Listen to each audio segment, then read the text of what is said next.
The Metropolitan Museum of Art in New York City contains America's finest collection of classical art. Today's video, shot with footage taken during a visit last year, is meant to showcase a few of the museum's many highlights. Among the most prominent of these is the so-called Badminton Sarcophagus, named for the English estate where it was displayed for more than 200 years.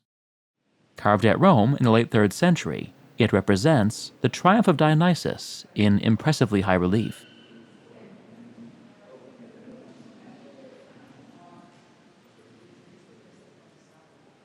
Dionysus appears at the center, seated on a panther and surrounded by his retinue of maenads and satyrs. Flanking the god are the 4 seasons, represented as winged youths bearing attributes associated with their time of year. Spring, for example, has a budding branch and basket of flowers. A short distance from the Badminton Sarcophagus is the funerary altar of Cominia Tyche. This was not a sacrificial altar, it just borrowed the shape of one and functioned as a tombstone. Cominia, as the epitaph informs us with astrological precision, lived 27 years, 11 months, and 28 days.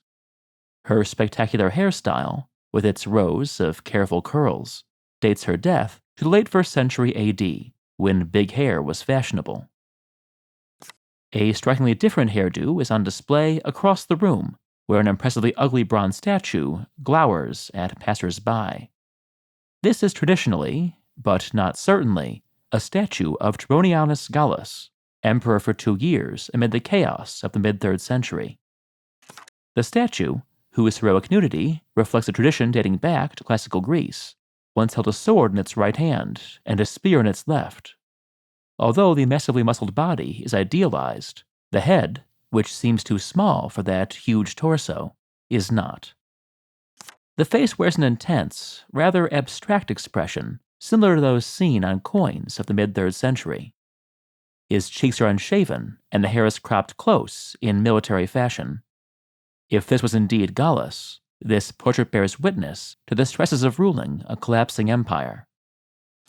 At Boscotrecase, a few miles from Pompeii, a villa was discovered in 1903 that had belonged to the family of Agrippa, the right-hand man of Augustus. Before it was reburied by an eruption of Vesuvius the following year, the villa was partly excavated, revealing both cramped slave quarters and an opulent elite residence. The walls of the elite residence were decorated with spectacular frescoes, perhaps the best examples of the Pompeian Third style ever discovered.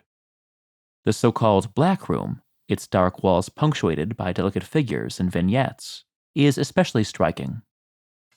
But the most impressive survival comes from a neighboring room, adorned with scenes from the Greek myths. This panel, remarkable for its subtle coloring and impressionistic detail, is centered on the figure of the Cyclops Polyphemus.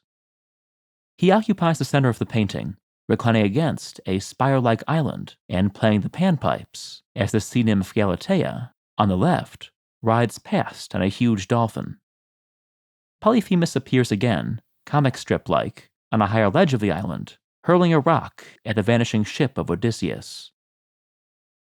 The Met has another set of spectacular Roman paintings from the villa of Publius Fannius Sinistor at Boscoreale, about a mile from Pompeii. These are some of the finest examples of the Pompeian Second style, which was characterized by fantastic architectural vistas. Room M, a cubiculum, or bedroom, has been reconstructed in its entirety. The window, with its crude bars, is a later addition, punched through the wall long after it was painted. The rest of the decorative scheme survives intact: imaginary cityscapes with sweeping colonnades, lush gardens, and looming temples.